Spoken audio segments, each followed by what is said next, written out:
Anime movies, Summer Wars, an anime that explores the endless possibilities when it comes to our use of technology. I mean, think about it.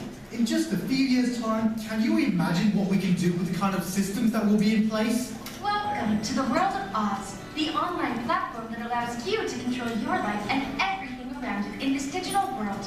Limitless possibilities are just a few clicks away at the touch of your fingertips.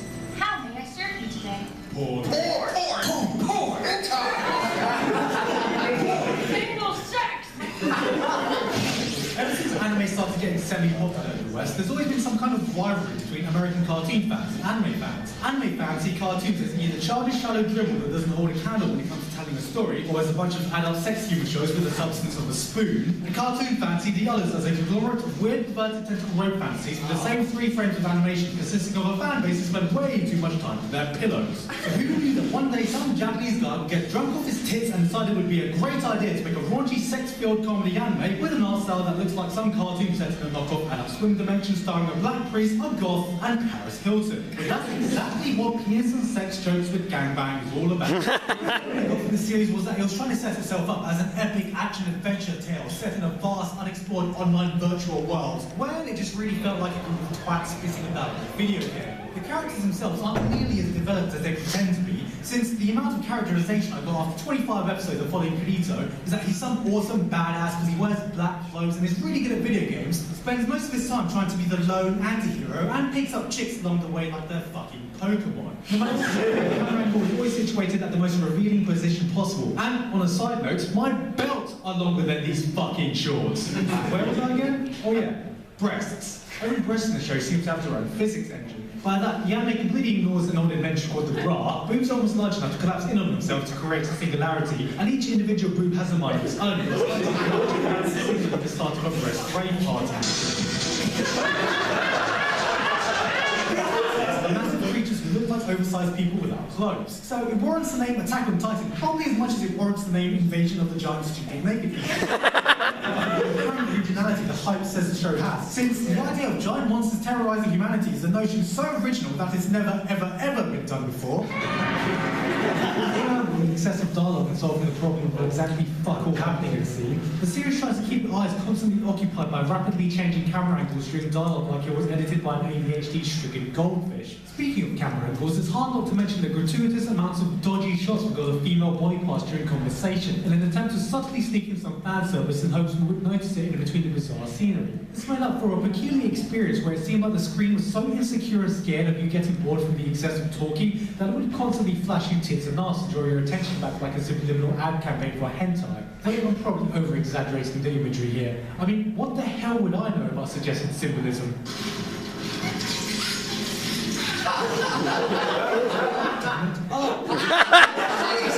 The action scenes, and this especially shines during every single boss battle we see. The boss battles were a glorious spectacle that never failed to drop my jaw right down to the floor, and gave me a nostalgic thrill of the hours spent fighting my own boss battles as a kid playing some grand video game. Combine this with a soundtrack made by Yuki Kadra, who, if you can't remember, did the soundtrack to Fate Zero, and you'll find yourself having eyes and eargasms during the fantastically done high points of the show, even if the choir sounds like they're singing about gaming snacks.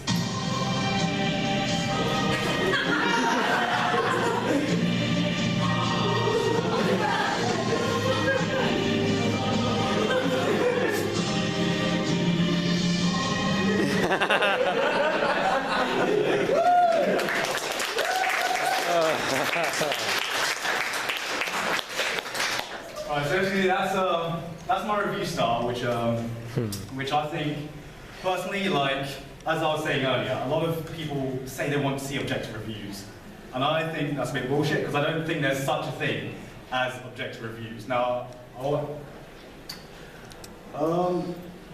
see what's works now. Today, the anime. By the way, you're retarded. Okay, so like in my review of Sword Art Online, this was one of my most controversial reviews because people were like, "Oh, you're not looking at it from an objective viewpoint, you know? What do you guys think of Sword Art Online?" Crash. Not very good. Great first. I'm hyped. Yeah. Middle. Did you like it? I liked it. Yeah, it's still such mixed views. And like, I gave it a 6.5, and then people were saying, oh, you should have gave it a much lower score, or oh, you should have gave it a much higher score, or it's like, and the majority of the people saying, you should have looked at it objectively, because I was very opinionated in that review, and I would want to. This is my reply to them. I've actually written an objective review of Sword Art Online, which I'm going to read to you now. It's 100% objective and 100% true. And you cannot argue with it, okay? So, Sword Art Online is an anime. The anime is about the main protagonist, Kirito, who has escaped from a real world, who has to escape from a real-life video game called Sword Art Online. This plot may be interesting to some people who find this interesting. But some people who do not find this plot interesting will not find it interesting. But overall, the story has a beginning, an ending, and a middle bit. The anime has animation and music, which are seen with your eyes and heard by your ears.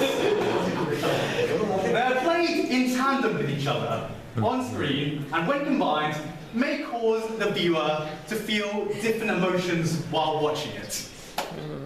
If you watch Sword Art Online and like it, then you like Sword Art Online. If you watch Sword Art Online and don't like it, then you don't like Sword Art Online. It has things that some people might enjoy, while other people who have different ideas of what is enjoyable may not enjoy it. In conclusion, Sword Art Online is really an anime.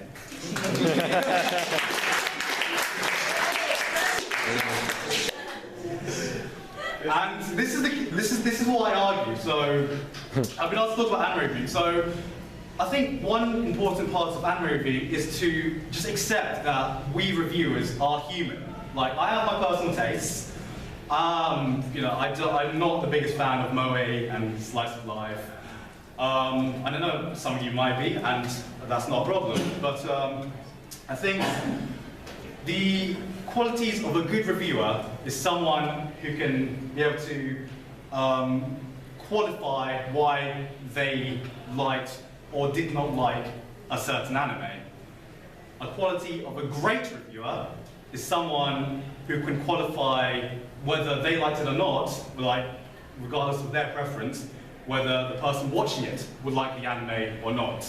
Which is the kind of style I kind of tried to go for, along with, of course, the quick-faced humour, which is totally not ripped off Yahtzee. I'm not gonna lie. I was heavily influenced by Yahtzee at the beginning. I think everyone could see that, but I think I slowly evolved into my own style because I've been doing this for about 5 years now. So that's a really long time, actually. So basically, I'm going to talk about the ways that you can look at different parts of an anime to see if it's good or not. Because there's no concrete way to review a show. As I said, because everything is subjective, really. So the first thing is, I normally look at, which is the easiest, is art and animation. Now, how many of you people think that animation and art is just as important as the story and characters? How many people think it's as equally important as the story and characters? Yes. And how many people think it's less important than the story and characters? Okay, well, I think you're all right to some aspect. Because honestly, I think it depends on the show that you're watching. Some shows may have really bad animation, but a brilliant story. I.e. the original Berserk anime. If any of you have seen that. But that has a brilliant story, but the animation is like a fucking PowerPoint slideshow sometimes. You just have like frames of animation which just move like that, and it just looks like crap. But it's still one of my favorite animes. And of course, whenever I talk to other people and they say, you know, if it might look pretty, but you know, if it doesn't have a story and if you don't have the characters, then I can't enjoy it. And then I always bring up Redline. Yeah. Who has seen Redline? Yeah. Okay. If you have not seen Redline, go watch Redline. It's an anime directed by someone called Takeshi Koike. It's his first feature-length film, and it took 8 years to make because it was because in this digital age, every cell was hand-drawn, and it looks. Unfortunately, I can't show video clips, otherwise I would have prepared earlier. But it looks it's one of the best-looking anime I've ever seen ever. It's like when Akira came out years ago, and then Redline came out. This set the new standard for animation. And the next one is sound, music. So how important do you guys think music and sound is in an anime? Compared to story, because everyone talks about story and characters, so compared to story and characters, like more important, least, or as equally important?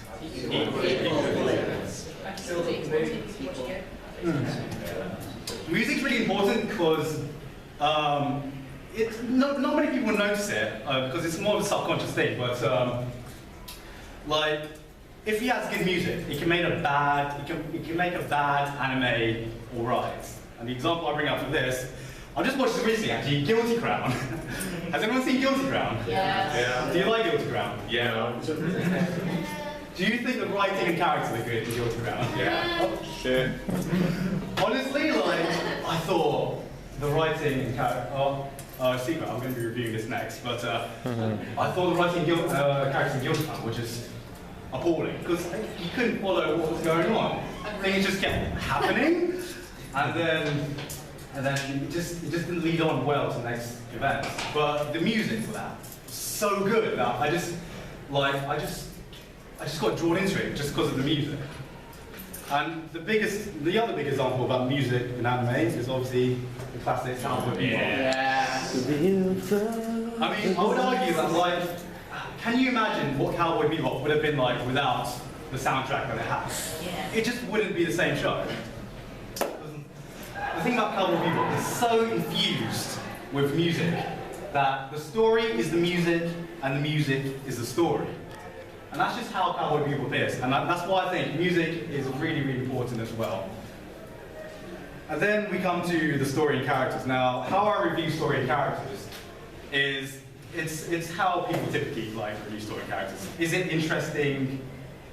You know, like, I'd say like one of my favorite stories is like, say, something like, it has its problems, but I love Code Geass, just because of the ending. Yeah. Fate Zero, Madoka Magica has good story and characters. And, you know, some people say this is the backbone to an anime, and I'll say, yeah, it depends on the anime. For the majority of anime, yes, story and characters make up the backbone for the anime. But, like I said, it's all about how you view the anime and how it portrays itself. I think something that's very important is like the tone and context. Like, is it self-aware? And the example I bring for this is Gurren Lagann. Yes. How many of you guys like Gurren Lagann? Whoa! Yes. Drill. How many of you guys think that he has a clever story? And good writing. But why do you like it? Why do you like it? It knows exactly what it is and has fun with it. Exactly. Like something like Gurren Lagann, you can't not love it because it's stupid, it's over the top, it's cheesy, but just something about it that just makes you just draw yourself to it. And you can't stop yourself by getting caught up with the emotions. And that's because there was so much passion put in this project.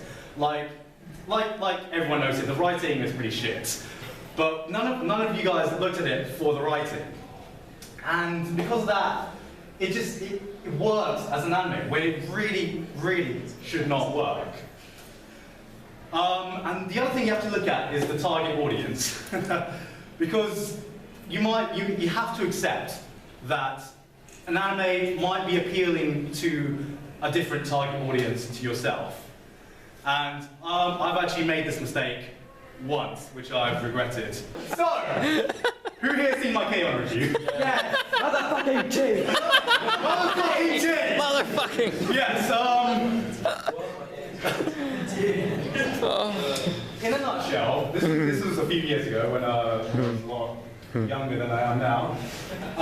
So, someone requested me, like this is when K-On! Was big, someone requested me, Gigguk, you gotta watch K-On! It's the newest big anime. And I was like, what the fuck is this? What the fuck is this shit? It's just girls drinking tea. Like I came into like, who's seen Beck? Yeah. Beck's one of my favorite anime. It's because it's a musical anime, and it was amazing. I was thinking K-On! Was gonna be something like that, because I see like girls playing guitars and all that. And for any of you don't know, the plot of K-On! Is basically these 4 girls form something called the Light Music Club, where they play music, basically. That's pretty much the plot synopsis. I thought it was going to be a musical anime. They do nothing but eat cakes and drink tea all day. Yes. Every episode. They have one concert scene in this first season. What the fuck? And I was like, this is the shittest anime I've ever seen. Why is this popular? And I just didn't realise that, like, it wasn't my target demographic. Because I made a mistake of thinking that it has no plot, it has one-dimensional characters, nothing happens in the episode, but some people just want to be able to switch off their brain and just enjoy mush, basically, because that's what it is. And as much as I hate to admit it, there are a few people who like it. There are many people like that, I'm not going to lie. And I mean, there's a whole genre of it. And if you compare it to other anime in its own genre, it's pretty good. And this is me eating my own words for the first time. That I should have given K-On! A higher score than I gave it, just because I looked at it the wrong way. I looked at it from the wrong perspective. Because if you like moe slice of life blobby stuff, this is pretty much up there, because it's pretty much everything you need. And yeah, I guess that's the ways I look at anime. Do you guys have any questions about how I review anime? You got me?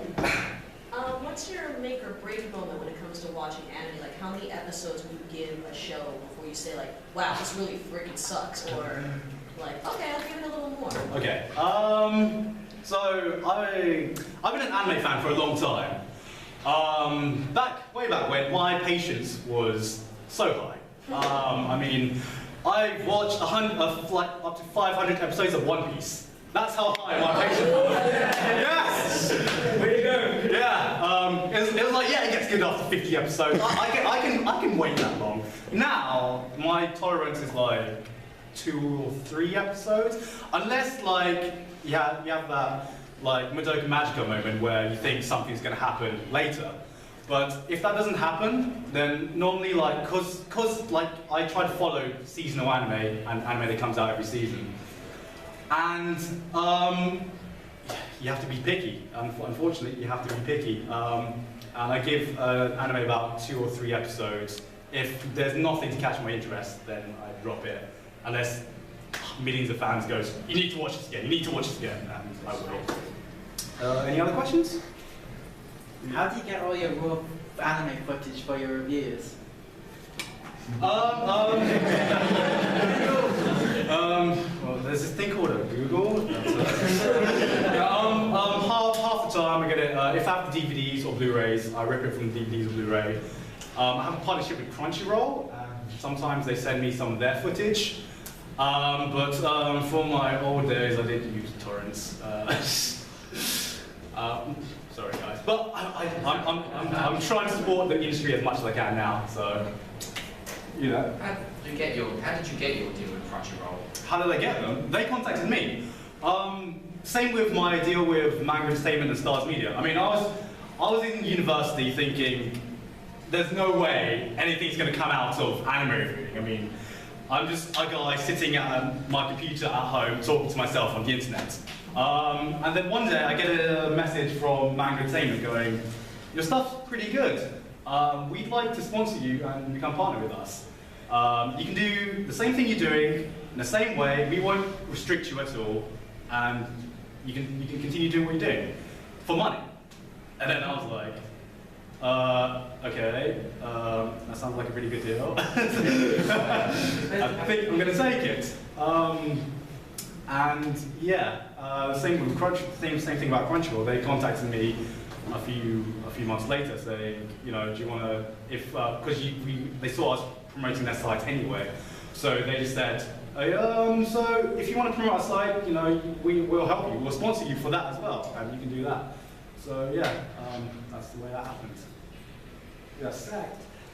What would your biggest guilty pleasure in anime would be? Something that's like a complete train wreck of anime. Okay. Cameras off, cameras off.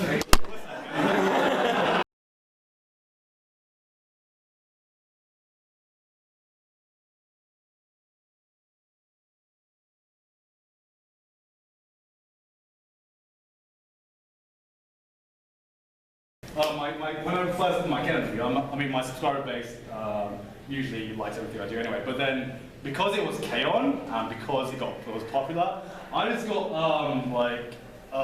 like hundreds of people. I think they were from 4chan. I think.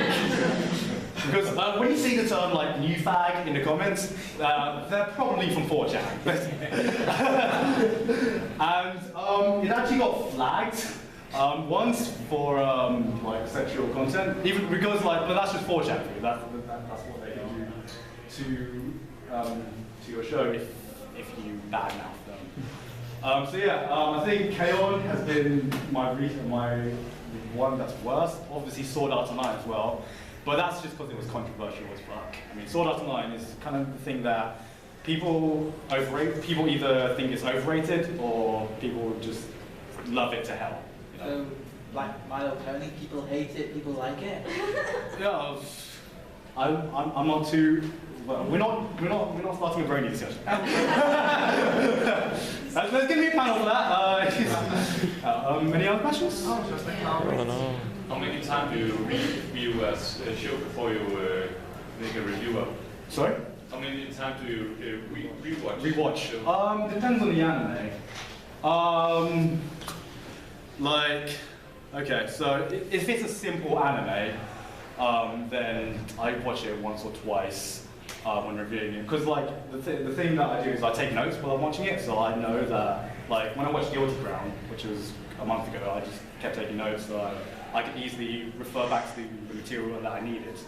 Back in the old days when I just started watching anime, I did watch it like 3 or 4 times, which I find crazy now. Yeah, it depends on the anime. Oh, I forgot about one thing, which is like the final boss of anime, which is what I call it. If you're going to review this is the final boss. And if you go over this hurdle, which I haven't yet, or at least I halved it, but I think it's a shit review. The final boss of anime, I like to call it.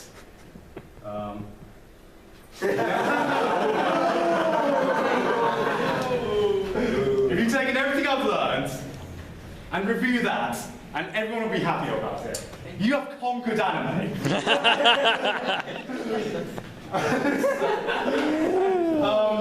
Many have tried, but I've still like even with Arcada's review, and I don't think Yaza Yotaki did a review at the end of Evangelion. She didn't want to be Evangelion, but I don't think anyone has been able to properly review this.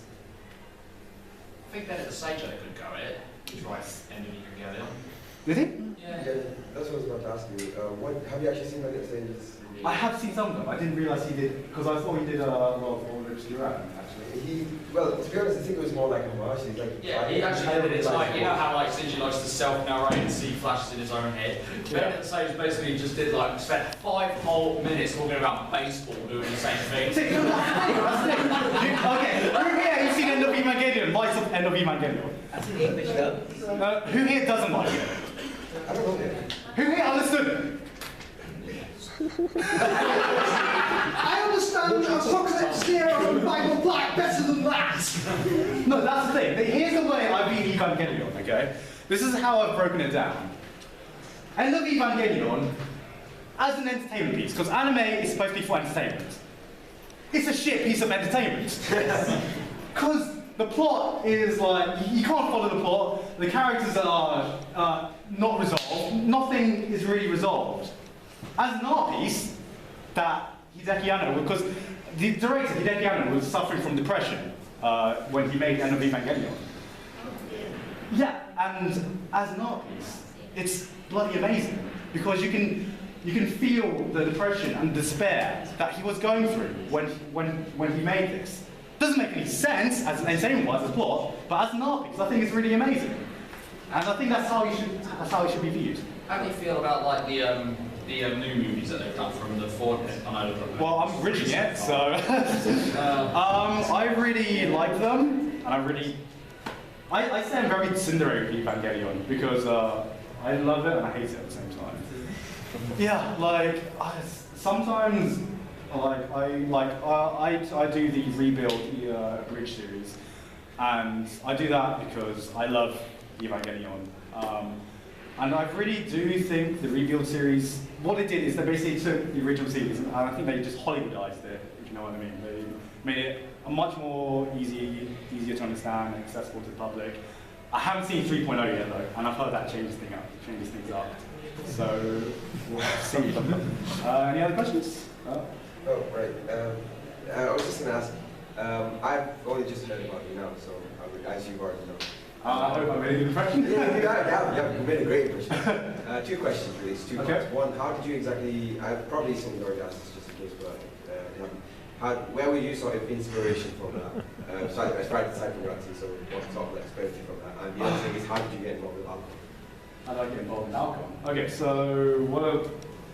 our big inspiration is actually Doug Walker. I started watching like Yahtzee, Doug Walker. I think those are the 2 big reviewers at the time. And I was like, I can do something like this with anime because no one's reviewing anime.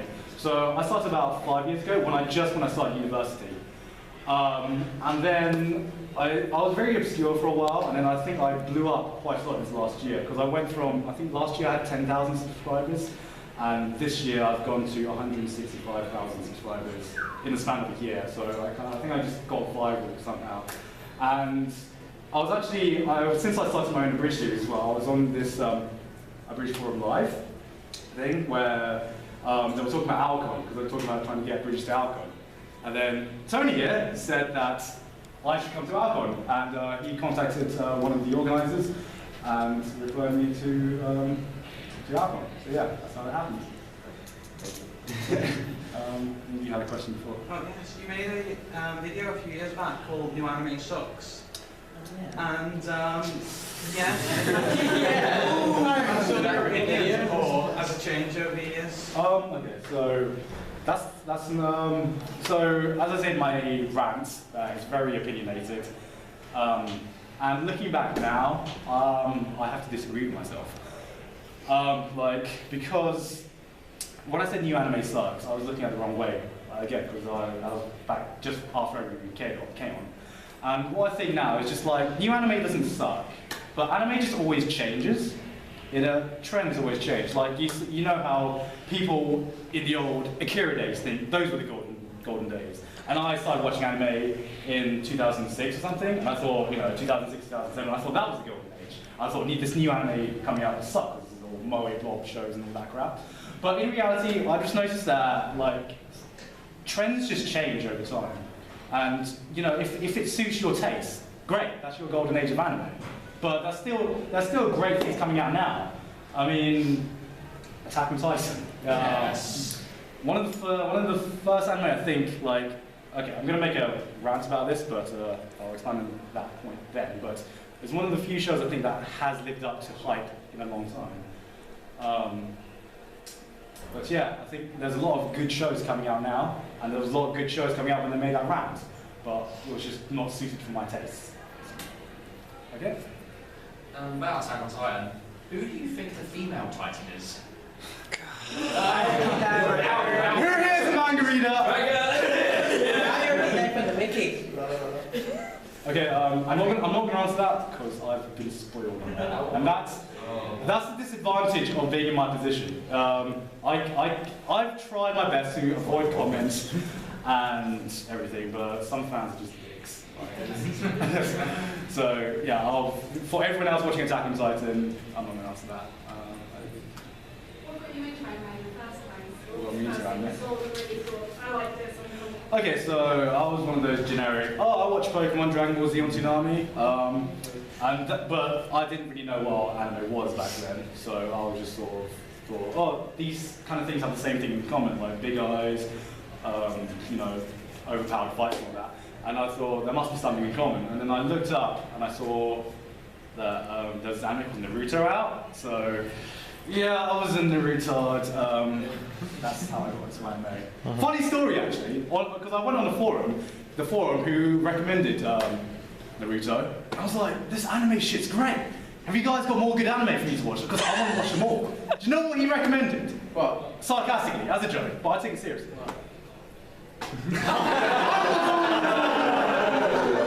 I was 13 when I first watched Evangelion. Wow. You poor soul. I remember advertising Evangelion in comics aimed at children. I go, do you remember Sight the comic out here in Britain? No. But they were advertising episodes of Evangelion in that kid's comic. I was looking back at that, I'm thinking, okay, it's an anime, but why the hell would you try and sell this to children? No, because I was like, I came out of it from like Naruto because I was so used to shonen. I was like this you know, kid who overcomes his fears and everything to win, to fight the battle and win. I watched Evangelion. I thought, Shinji, he's got to change soon. He's got to change soon.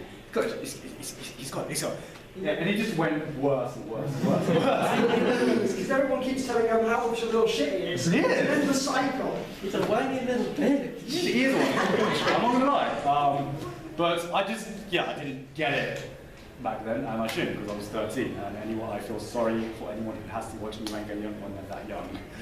But yeah, to answer your question, I got through anime, got into anime through Naruto, and almost didn't get through Evangelion because that mentally scarred me. But yes, next question. You're lucky he wasn't recommended Boku no Pico. Sorry? Wait, what was this? Boku no Pico! What about Boku no Pico? You know? Yeah, do I recommend it? Yeah!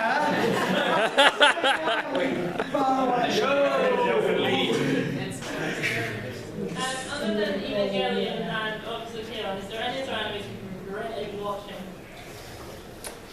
Has any of you seen my School Days review?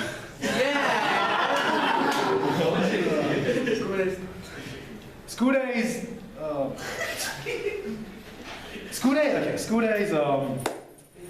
School Days was an emotional adventure. I made the review so no one else would have to experience what I experienced. And what happened? I got a load of messages saying, I watched School Days because of your review. Yes. And if any of you listen to my podcast, You have a podcast? yeah, yeah, one of my female members on the podcast, she dropped a bomb. I've got a guilty pleasure, tell me, guys. And it's her and me and 2 other guys, all whom hate School Days, and we openly talk about that. And she goes, so guys, I got a guilty pleasure that I've kept from all this time.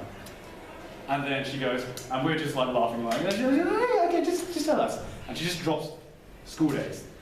And I've got this moment. If you search Potaku highlights, best Potaku moment ever, I've made a video on it. And you will hear the moment where it goes from total silence to me completely burst out laughing. And it just becomes complete chaos in the podcast. I recommend you check out. If you don't listen to podcasts, just check out that one moment because it's a brilliant moment where it's shock, laughter, and just face palm and everything all in one moment. So yeah, yes, I regret watching School Days. With that in mind, would you dare try and review what's called Free? Free! Free. I would have recommended Danganronpa. Danganronpa. We'll talk about that later. So Free is, I was actually possibly planning to review that actually. Maybe. You laugh, but you don't know. Yeah, I might do Free. Maybe. Just because I've had so much fun doing the reaction videos. I might do it, so yeah. You have questions? I just wondered, what would you say your top 3 is? Like, personally for me, I know what my aiming for this, but my top 3 would be Planet Attack on Titan and Naruto. That's such a random third one. Is it cause Naruto got you into anime? Unless I won't accept any. Yeah, pretty much. Well, Bleach actually got me into anime. I know the reason why I was silly, but I look in an anime for things like the actual fine details of it. Yeah. Okay, to make sure that they have a story and actually look at the art of it. I think because the main thing, the art, it kind of like drags you in. Yeah. How it's portrayed through the drawings and stuff like that. I just see it through that, the manga and the anime, the animations. Well, I think, okay, I would not be able to ever name my top 3 because that's fucking difficult. I'd say my favourites, in no particular order, are Beck, just because I used to be in a band when I was younger, and that resonated with me. If any of you see my Summer Days, Summer Wars review, that's one of my favourites. Cowboy Bebop. Depending on how Attack on Titan ends, maybe, but that's still up for debate. Yeah, I got too many, but come back to me later with that. Any other questions?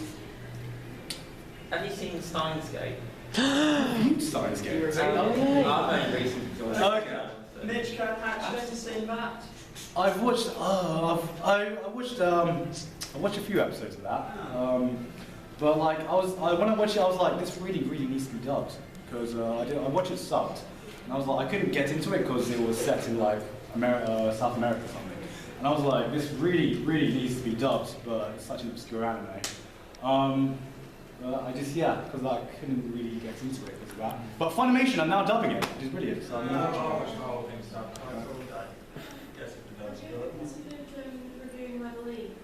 Level E? I haven't seen Level E actually. Well, I had a Q&A section and a challenge like, if you guys want my opinions of any anime in particular, I'm doing that now as well. So, any questions or any anime you want me to talk about? Okay. Mr. Itachi's Amazing Freak Show. You seen that? I have not seen that, unfortunately. Oh, that's a shame.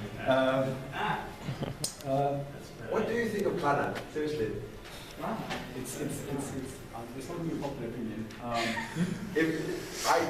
was this, I genuinely don't like it, and I'm doing it because I'm only asking this because there's people who I know. In his room, probably. Two of them actually. Who likes Planet?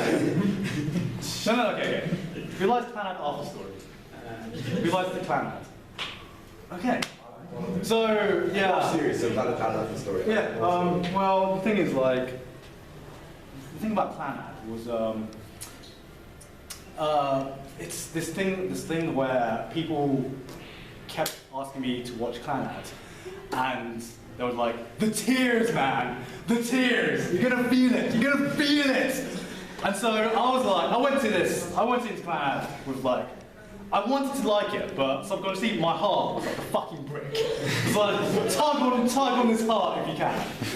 And then I tried watching the first 8 episodes, the one with Fuko on the start, and like I couldn't get into it. Like, it's unpopular opinion, but I was just like, I saw with it because it's so emotionally manipulative, and I can see that, and I'm sure because I've heard like it gets really good when it gets after story, but I was like, I can't handle 25 episodes of this because I just couldn't get into it, unfortunately. I won't go 2 episodes or something if I don't like it. Yeah.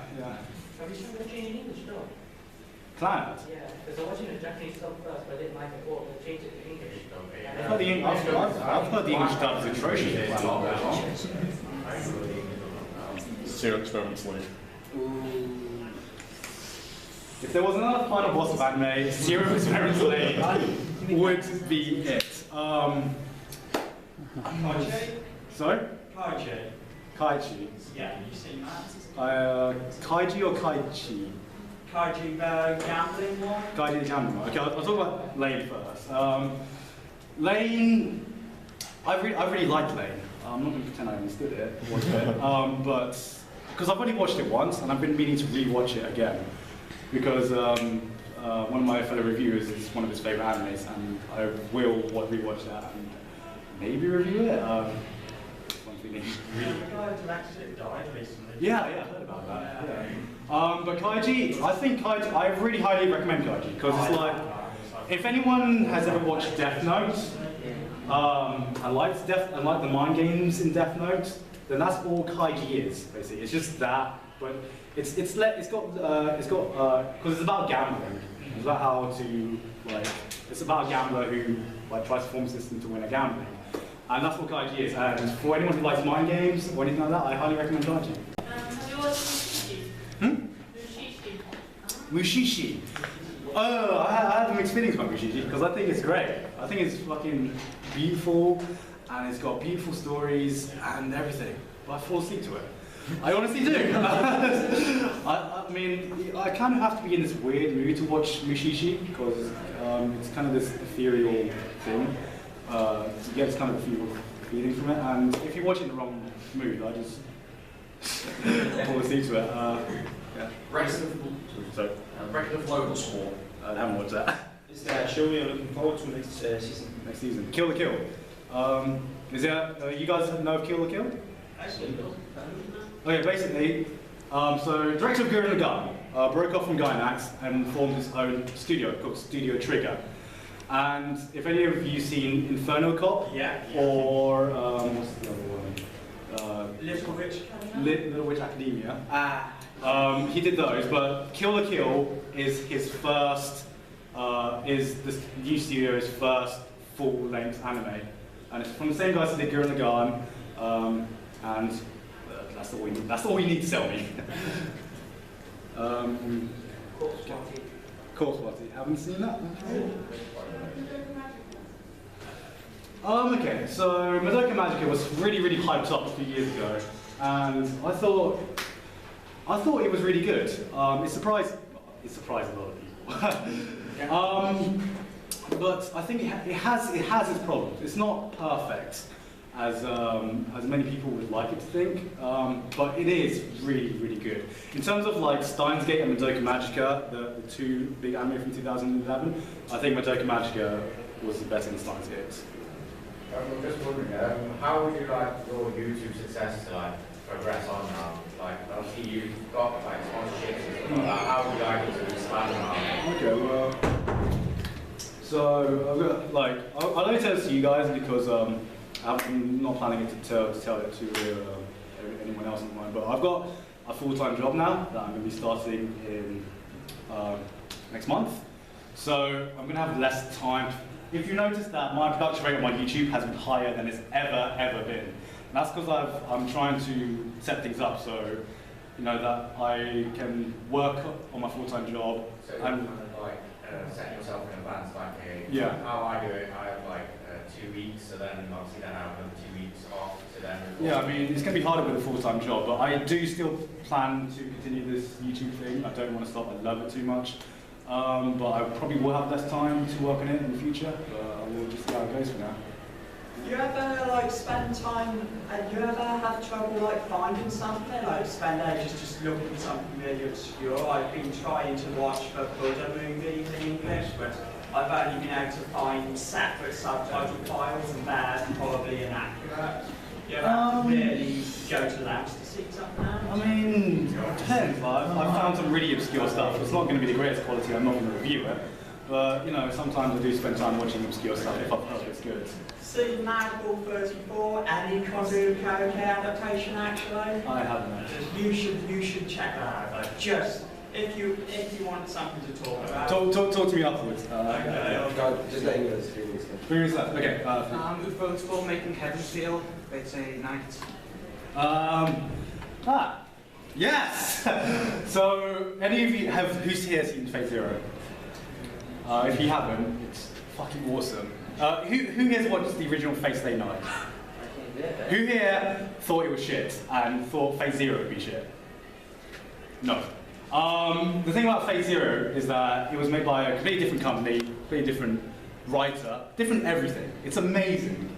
And the same company are remaking Fate Stay Night. And Fate Zero is one of my favourite anime, because that's how awesome it was. Is Fate Stay Night required viewing for Fate Zero? No, it's not.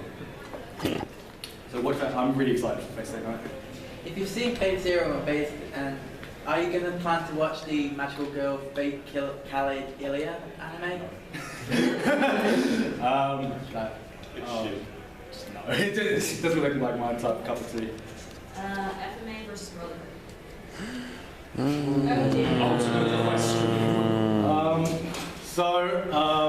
I haven't seen either of them. And everyone leaves now.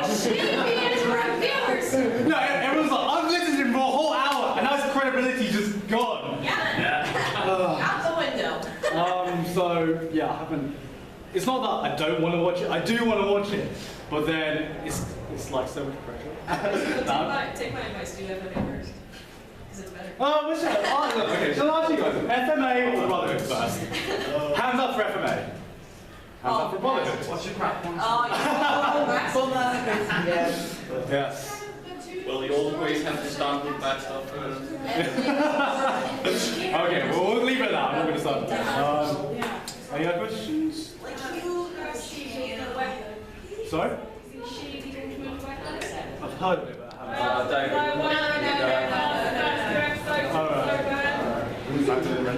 I haven't seen that. Really want to watch it. Really want to watch it.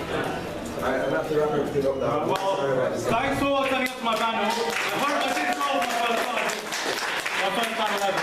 So, if any of you want to talk to me outside, I'll just be hanging around.